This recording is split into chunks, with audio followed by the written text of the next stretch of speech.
Guys, so this is a back-to-back upload. So guys, this is my first reboot of a channel or a series of my what ifs, and this is a what if that I wanted to do that I did, but I just think I did pretty good on the first ones, but I just lost effort in it. I just wanted to redo it and see if I can make it better. So this is what if Deku was had the Omnitrix or found the Omnitrix. Now, guys, off the bat, I'm gonna put a lot of lore in this what if. So, guys, be prepared. And also, I will be keeping track of my ships from now on, so you guys don't have to remind me in the comments. So, guys, yeah. So, pretty much in this universe, in this what if, I'm gonna be shipping Deku with Ochaku off the bat, and I probably will have room for another, kind of harem situation with two girls on Deku. So Deku's first slot is already filled in by Ochaku. Now the second one, is filled in by you guys, or what other what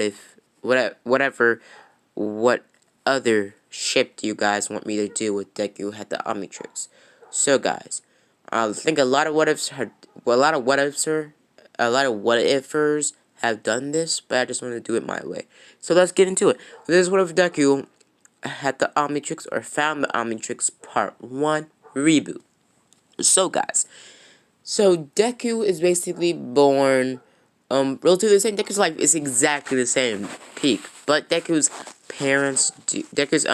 dad does have a more intergalactical job. We'll get into Deku's father's job, later on in the what if. But yeah, for now, Deku has a pretty, normal life. Nothing really changes in his life.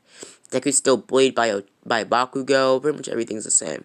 But one day, the last day before, the 10-month arc training, they all go to a camping trip. They go to the camping trip and they, go to, whatchamacallit, a camping, forest area a couple of miles away from school, deep into the forest. So Deku pretty much is sent to get some firewood when they get there, and Bakugo pretty much just follows Deku with his goons. Bakugo, starts talking to his goons, making jokes about Deku, while Deku's, walking away, grabbing some forest firewood. Deku's grabbing some firewood, and he sees a shooting star. Deku in this, moment wishes he had a quirk, or he become a great hero, even without a quirk. And pretty much out of nowhere, the meteorite goes a full 360 and flies straight towards Deku. Deku immediately dodges it, but he gets back up, seeing that the thing is getting back up, and pretty much runs towards Deku. The thing is, giving smoke off, and it's like a crater. Deku runs over there and accidentally falls into the crater. Deku looks at it, and pretty much, holds out his hand to try, grab the green light that's eliminating from, the silver meteor. But out of nowhere, a thing latches on the Deku's wrist. Deku starts freaking out, yelling out, "What the heck is this thing?" and blah blah blah. So yeah, Deku is extremely, freaked out. Deku immediately, jumps out of the crater, starts yelling, and at this point, Bakugo and his goons already, ditched Deku and walked back to the, the campsite. Bakugo and his goons already, ditched Deku and left him in the campsite. So Deku pretty much is then running around in the forest, trying to get it off, banging it against some trees, taking some twigs, even trying to bite it off. Pretty much Deku seeing this happen, just decided to just fiddle with it. Deku's fiddling with it when he eventually unlocks it for some reason. Deku's confused. Deku presses down the dial that popped out of the Omnitrix.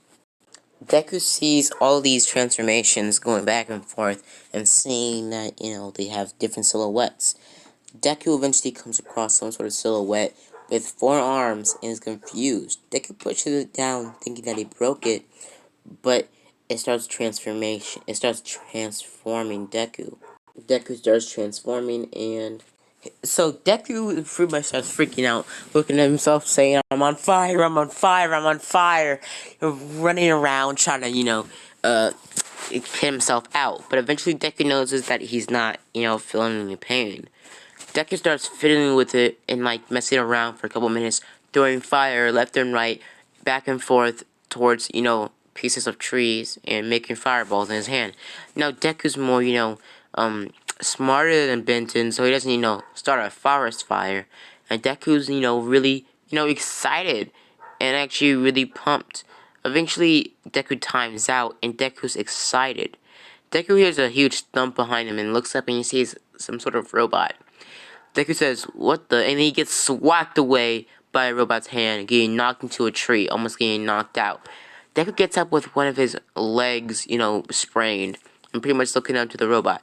Deku yells for help, and at this point, Bakugo actually went back out there. He was sent back out there by the teacher to try to find Deku, because Deku was, at this point, really late. So Deku sees, Bakugo walking down and seeing Deku about to, get squashed by that robot. Out of nowhere, he hears a huge explosion behind the robot, and the robot gets pushed back.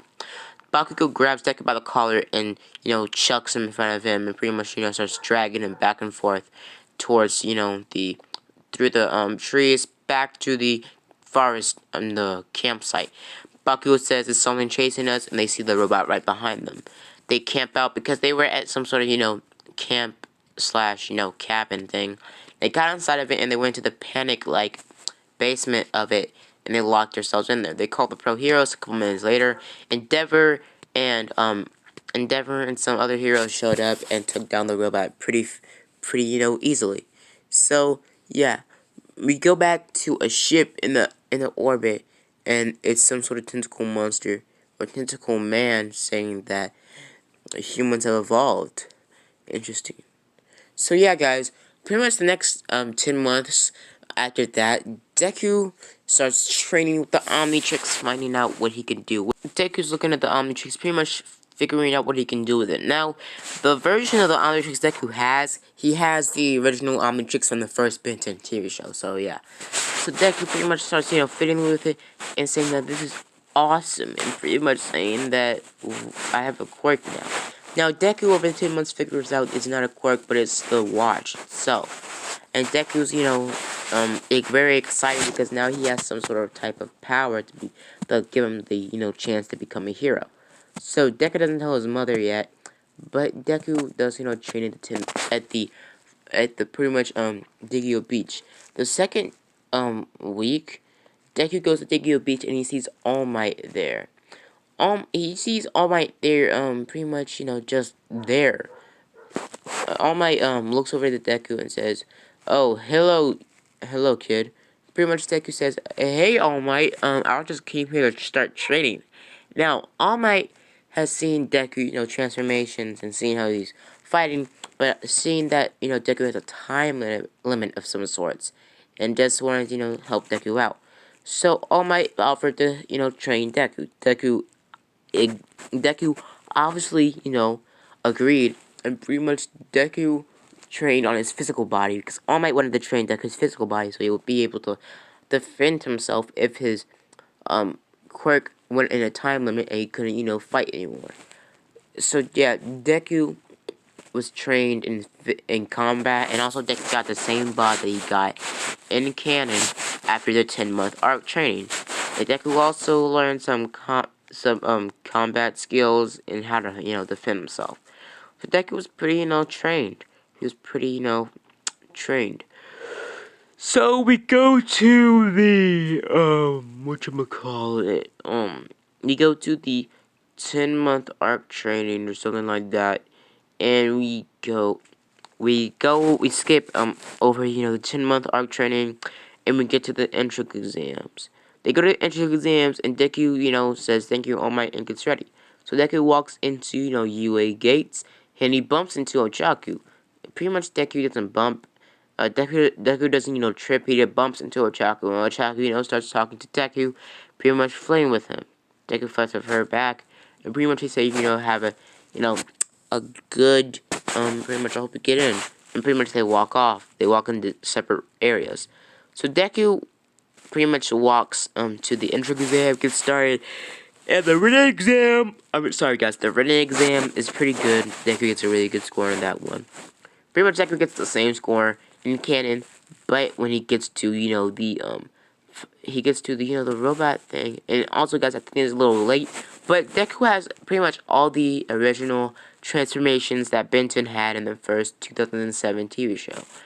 So yeah, Deku doesn't have any extras or anything like that, but Deku will be getting new aliens every episode after the part 1. So Deku gets ready, and pretty much guys, go in the comments and ask me, well, what alien should Deku get? What new alien should Deku get next, part 2. So Deku gets into it, and pretty much he, transforms into Accelerate when the match starts. Deku passes past everybody, including Ida, and starts running to robot, scratching them in a pit, and pretty much stabbing them in the chest, going back and forth. Deku's running back and forth, going back and forth, pretty much slashing and dicing robots back and forth, tripping them with his tail. Deku's running around the whole entire map, getting up a bunch of points. Deku eventually comes across the Zero Point robot and runs up there, and pretty much sees that a girl is under some rebel. Deku runs over there, helps the girl, gets her out of the rebel, and runs back into the field, taking out more robots. Deku's taking out more robots when eventually he comes across the Zero Point robot again, but Deku times out. Deku sees the Zero Point robot about to step on Deku, and Deku eventually, starts running off as fast as he possibly can. He's about to get stomped, but a pro hero steps in, saves Deku, and gets him out the way. Now, after that, the match ends, and Deku, is told to go back home. Everybody goes back home, and Deku is in, his room. A couple days later, he gets to know from UA that he got into UA, and he goes to UA the next day. Deku gets ready, and pretty much he walks in the gates of UA. Deku goes to class 1A, walks in there, and he sees Ochaku, and he says that he immediately sits right next to Ochaku. Deku starts talking to Ochaku, flirting with her, back and forth, saying that she's pretty cool, and blah blah blah. They're pretty much just giving each other bird eyes, or whatever they're called. So pretty much, puppy dog eyes, yeah, I think that's what they're called. So pretty much, Azawa walks in class, pretty much explains to the class they're doing quirk assessments, and they get their lazy asses up, and they walk outside. So they get up, and they go outside. So pretty much, they get ready, and Deku's told to the ball first to get the highest score. Deku transforms into forearms. And pretty much, throws the ball like at the same score as Bakugo, but like 4 times, higher. Deku, for the long jump, Deku just transforms into Heat Blast and blasts over the sand pit, turning the sand into glass. For the race, Deku transforms, Deku goes for Accelerate, but Deku gets Stink Fly. Deku says, oh man, and pretty much, just, flies past everybody, saying that it was a pretty okay choice. For the grip test strength, Deku goes for Accelerate or Forearms, but he gets Stink Fly. Deku gets horribly because Stink Fly doesn't have any super strength, and it pretty much gets okay score, but not to a point, not as high as Forearms would get. But yeah, so after that, Deku gets, a pretty okay score. Deku doesn't fail. Mineta does fail, and he gets, and in this universe, guys, you can choose if Mineta gets expelled, or he gets replaced by somebody else in Class 1A, or by another, student from a different school. So yeah, guys. And so I'm gonna leave it off here, guys. See you guys later. And also, guys, pretty much I'll be playing every Benton lore, even the Omniverse one. So yeah, we'll be giving Deku partners and all that other stuff. So you guys get into it. So guys, I'm gonna leave it off here. See you guys later. Have a blessed day. Bye, and deuces.